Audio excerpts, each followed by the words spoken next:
A steady pace.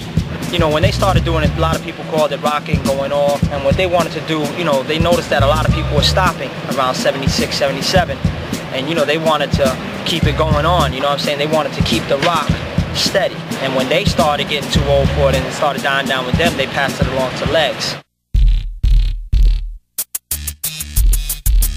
In '79, I moved to Manhattan. 1979, a lot of b-boys were locked down for doing stick-ups, whatever, murders, or went away to Job Corps, or just got regular jobs. Retirement age for a b-boy back then was like 16, 17 years old. When I moved to Manhattan, I used to always try to come back to the Bronx and go over to jams, do whatever I can to get back on the weekends, stay over on Cortona Avenue. Between the summer of 76 and 77, me and my friends, we had a crew called the Rock City Crew. And then like around 79, the dance started fading out. I still kept on, but the only time I would go down is if I seen somebody else. And then my cousin Ty Fly, he introduced me to Ken Swift and his crew called the Young City Boys. My crew, we were just like mischievous. We used to do things like go and throw, down the alley, there's a precinct right straight there. We used to throw eggs at the police and run. They were like, 3 or 4 years younger than me, so I looked like the big kid of them.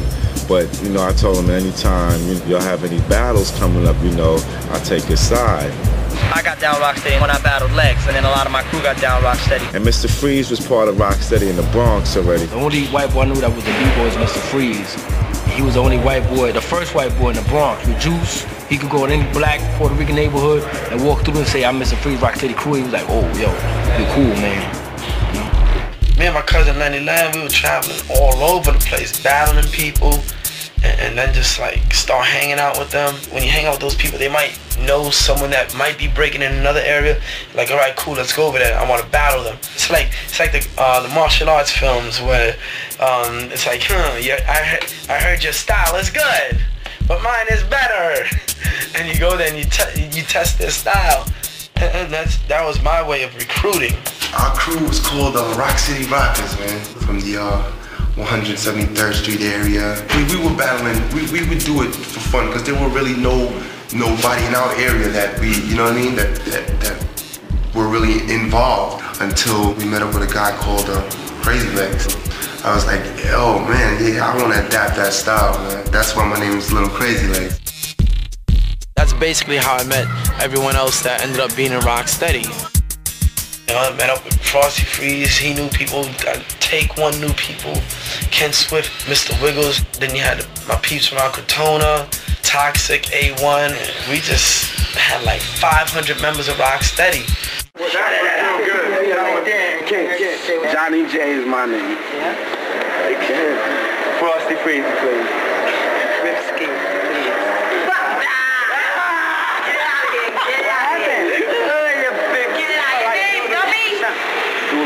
Dualism. Crazy Legs. Lenny. Never no skin. Can again. Ross. Mr. Freeze. Top block can't be stopped. One of the first times I met Rocksteady and we did something together, Henry Chalfant, legendary graffiti photographer, documentarian, got together with the Rocksteady crew because so many graffiti artists used to come to Henry's studio to look at his photos of the trains that he began to realize that a lot of these guys were also breakdancers. Hence, they were the Rocksteady crew. Henry knew me, he knew a bunch of other heads, and he said, listen, I wanted to put together like a show. And they projected the slides up of the graffiti while a Rocksteady crew danced, and I rapped, and the DJ was cutting it up.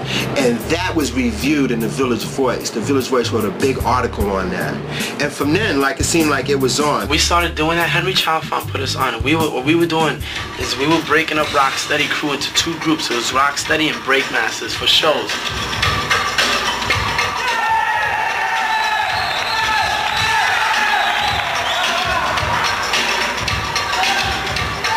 Just battle each other, but it got to a point where like, yo, forget this, let's make it interesting.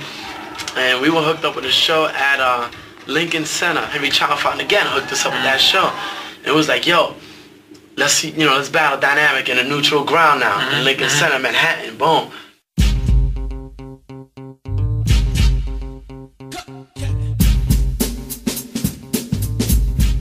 That event was covered by National Geographic. It was came out in the front page of Metro section in the New York Times. It was also in 2020.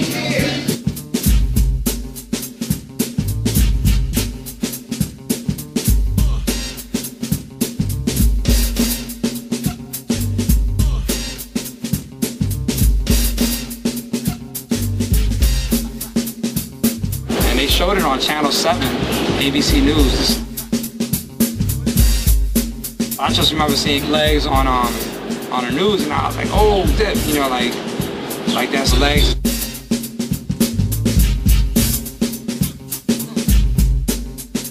And at the end of the battle, they were like, who won the battle? All you heard was rock steady, like in the middle of Lincoln Center.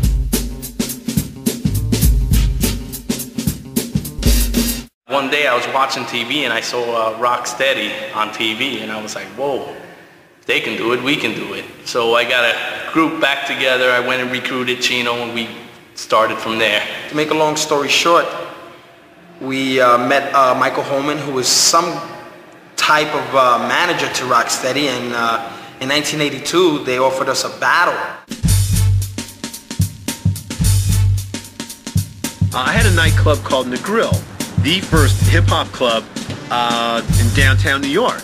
And I invited down Rocksteady crew to perform every Thursday night. And believe me, everybody was there. Rene Ricard, Francesco Clemente, Jean-Michel Basquiat, Keith Haring. And so here's where The Grill comes into exposing hip-hop to the rest of the world. Because New York is a media capital. Every important magazine, every important newspaper has representation in New York City.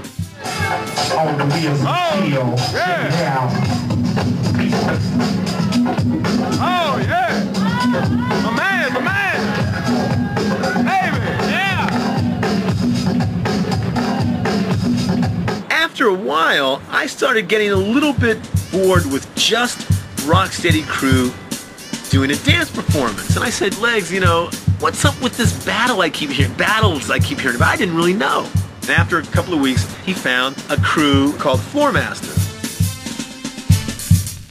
Well, actually, they needed a crew to battle so they can look good on film.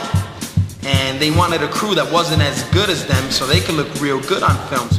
And what they didn't know is that the Floor Masters were real good.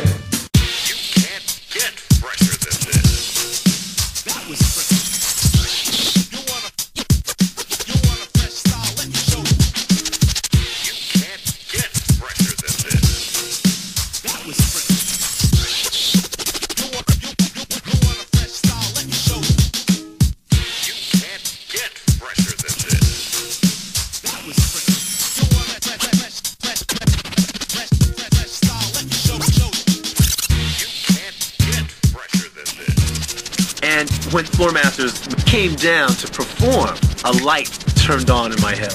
Because what I saw was breakers who may not have been as good as Rocksteady crew in the finesse and style end of breaking. What they lacked in that, they more than made up for in the athleticism of breaking. They spun longer, faster, and harder. And I thought, that's what I want to do. I want a crew that's an athletic like crew. That's a crew that would eventually find its way into the Olympics. Michael Holman saw something that he felt like, wow, this is a real good thing. And, you know, they changed the name from Floor Masters to New York City Breakers. A lot of people think that if you're from New York and you're from the Bronx that you know good. But we're from the Bronx and we out here to show everybody that we're good. That the Bronx doesn't just got bums and ghettos, but it got something good too. Because we're the freshest kids out here. I had embarked with Charlie Ahern to make the first hip-hop movie, Wild Style. My main intent with Wild Style was to show that breakdancing, graffiti, and rap were one. It was connected. Nobody has seen these forms as being a part of each other. I sought to make this film to bring all these forms together in one format so people could see like how they interrelated.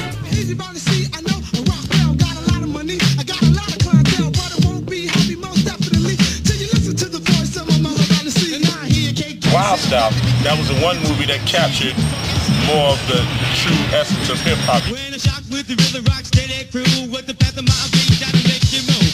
Grooving in the park one Saturday night, yeah, the kids unique. We're ready for a fight. All the crowds in the house, shocking with a play. They get on the disc, come and join them safe. A rock steady crew. Around that time, we was just doing it just to have fun and gain recognition. We didn't never think it would turn out to be famous or, you know, take it worldwide. This park right here, we basically named it Rocksteady Park because it was a central meeting place for all the chapters of Rocksteady in the early 80s. We used to come around here and just act up, you know, and we kind of like shared the park with everybody. Everybody knew each other. Yeah, Rocksteady on one side of the park, then you had all the drug dealers on this side, like people selling mescaline, loose joints. It's a carpet store now, but that's where we used to get our